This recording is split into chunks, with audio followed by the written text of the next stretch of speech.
Hey, thanks, Matt. Morning, Pep, or afternoon, just. Obviously, there's a real buzz and atmosphere around at the moment following Sunday's win at Old Trafford. It must be a fantastic place to be, but you won't want to wipe the smiles off people's faces. But is there an element of bringing them back down to earth a bit for this one tomorrow? Yeah, we went there to go to catch the 3 points, and we did. So it's not bigger than that, I think. It's always nice if you go away to a top team and put the performance in like that. I think it was a historic night, but the manager spoke so much already about it after the game. So I think not much more to say. And what's in the past is in the past. We look forward, and the next game comes already quicker. Obviously, you've got a few injury issues. Are there any updates on the likes of Naby Keita, James Milner, and Fabinho? So Millie, he felt his hamstring getting tight, but then Greenwood went down the line, and how James Milner is, he puts the team always above himself. He went for the sprint, knowing that he wasn't right to stop the counter-attack. It says a lot about his willpower. It says a lot about how he always puts the team first, and on that moment, a big injury came. It looks like he's out till the next international break. But we spoke already with him, and he has a very important role to play. Look, my title is assistant manager, but I think you can give that title to James Milner as well, because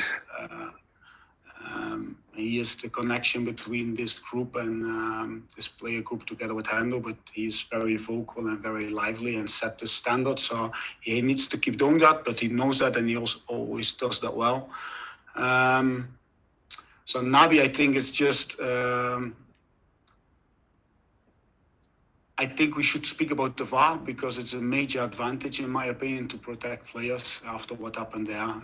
To look back and we always discuss, and sometimes we whine or whatever about the referee or the performance of the VAR. But this is exactly why it's there, to make the game more honest, to protect our players, and that's what happened, and that's what I really liked. So it was a bad tackle. But luckily, Naby's foot was not on the ground, so it's just a bruise. It could have looked much worse when his foot was in the grass. So we take it day by day, but it's looking better and better. But the bruise is painful, of course. Yeah. And then we have Thiago. He's still not available, but he's progressing well on the pitch with individual sessions. So Brighton will come close, probably not, but he's almost back. What's really important for us, of course, looking to our situation as well. And then Fabinho, we assess him day by day, but he's not ruled out for the weekend, but he's ruled out for tomorrow. Obviously, there will be a lot of changes. You did that in the last round, but there was a fair old sprinkling of seniority still in there, wasn't there, with the likes of Gomez and Oxlade-Chamberlain, Curtis Jones, Minamino, Origi. So, you're going strong with an intent to progress in this competition, even though it's the lowest of your priorities. I think our priorities is to be good in game number 1 of the season, in game number 9, like the Man United game, and in game number 38 in the season. So we want to be good in each game. I think that's what the fans expect from us.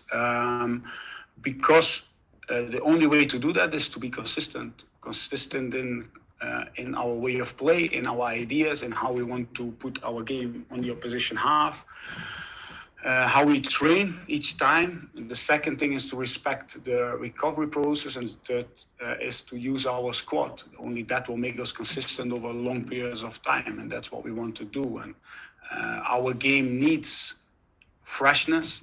We want our players to be unpredictable. We want them to feel free to attack, and it's really important that this freshness is there, and we want to attack tomorrow's game. That's the only thing what counts, and the only way to press how we press is with players who are fully ready to do that. And I'm 100% sure how we showed in each year and each game in this cup is that we going to play our way and with the commitment of our players. And I think we just look at game by game, and that's what the fans expect. So if we show our mentality, if we show our hunger, then we will be good in game number 1, in game number 9, in game number 10, etc., etc. Just finally from me then, Sepp van den Berg, who you have on loan at Preston, has he got permission to play yet? And how have you been monitoring his progress? He seems to be doing pretty well, getting a couple of goals as well. Yes, of course he should play. It's like if you want to be a chef, you need to spend a lot of time in the kitchen. So what would be our message if we sent our players on loan to get good games and there's a good game coming and not letting them play? So we value, or we want to give young players opportunities.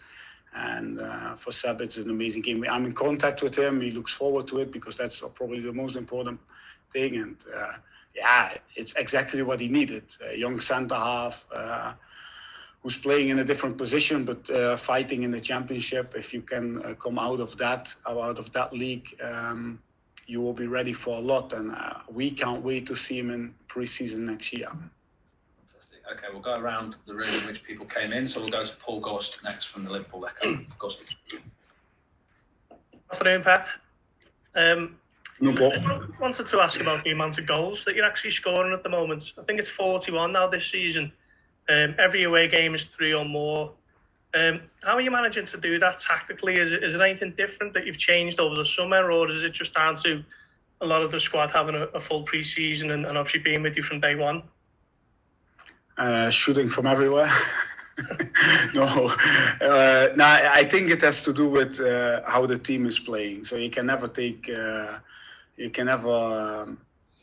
judge scoring just by the goal scored. It's the way how we move the ball from out the back. It's how we are protected. It's the whole package what creates that our front players get in constantly good positions to score, and then the quality of our front three. We said they look like raptors in like Jurassic Park.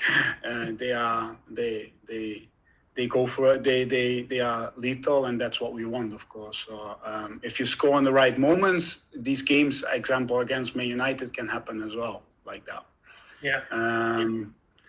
But did we change anything? No. We always just want to improve, but sometimes improving is just going back to basics, and that's what we did in the preseason. And also top players, and of course we have a few. I think they need a break. They need.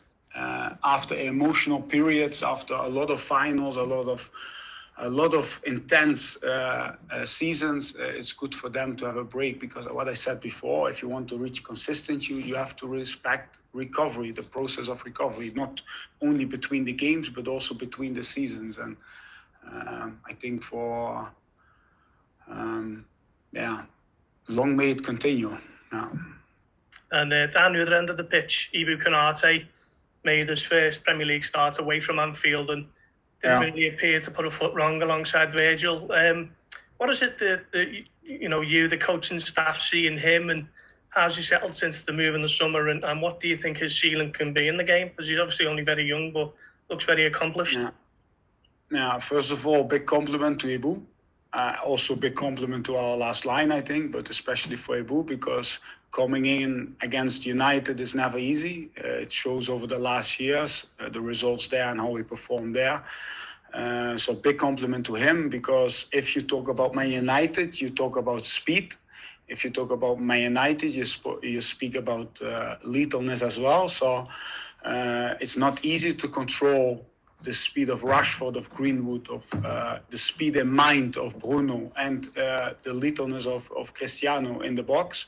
So that was only possible by us staying away from the goal for long times, as high as possible, and how he controlled together with Robbo, Trent and Virg. That's why I want to say a big compliment to our last line.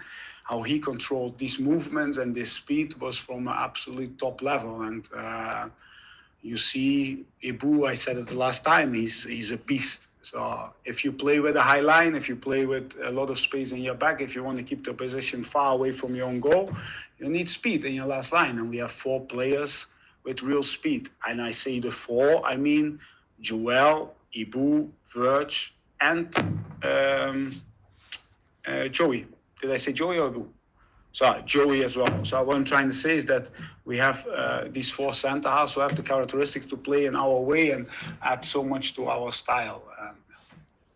Thank you, Pep. Thank you, Austria. Appreciate that. Okay, let's go to Phil Casey from the Press Association next, and then to Neil Jones. Phil. Thanks. Hi, Pep. I was just wondering, I know you mentioned earlier on it was sort of just 3 points at Old Trafford, but can you just give us a sense of the atmosphere perhaps afterwards in the dressing room after such a fantastic performance? You know, at Atletico, when they scored the 2-2 in Madrid, everybody who was there can know the sound of the stadium in Madrid. The sound in the dressing room was like in Madrid when they scored the 2-2. I don't know who bought the new speaker, but we have a new speaker, and yeah, it's good. I think they could hear us in Liverpool. So, how the gaffer always says, I don't want to make it bigger, but it was a big one. So. And after a result like that, how difficult is it to refocus on a different game, or does it help that in this instance, obviously there's going to be changes made to the regular 11, perhaps against Preston? Yeah, we are trained to do this. No, we are used to do this, to play every 3-4 days. How I said, if you want to achieve big things, you have to focus on the small things. So the small things means we have to do the session after the game right. We have to do the recovery process right for the players who played.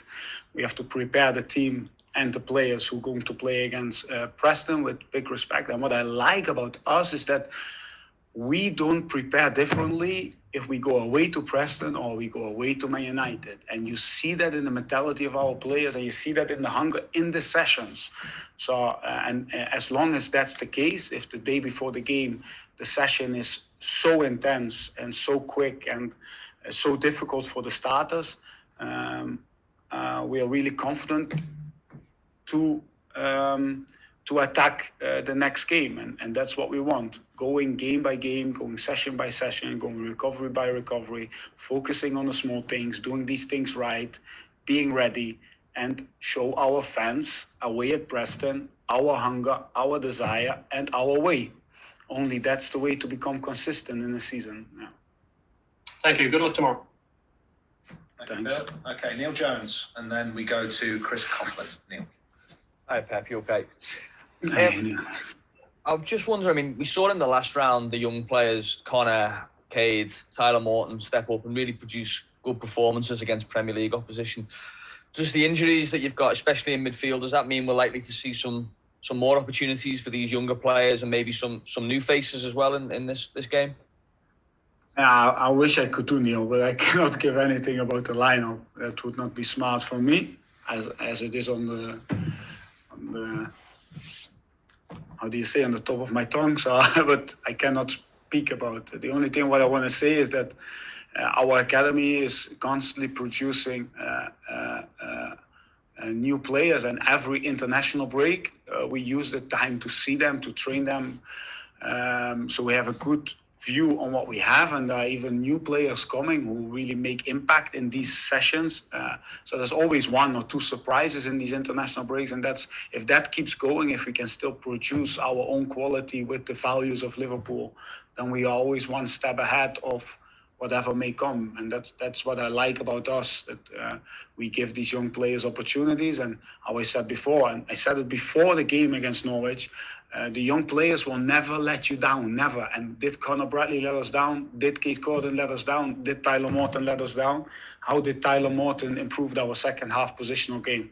By speeding up with each simple, quick pass. How was he constantly available to outplay the first pressure of Norwich? How was he organizing midfield tactically when the others were putting pressure and counter-pressing? So, and not speaking about Cade and not speaking about Conor. Conor went 95 minutes as the fullback who was constantly jumping to the wing back of them, or the deep wing back. So these boys have heart, and that's the most important, I think. And as long as they have heart, and they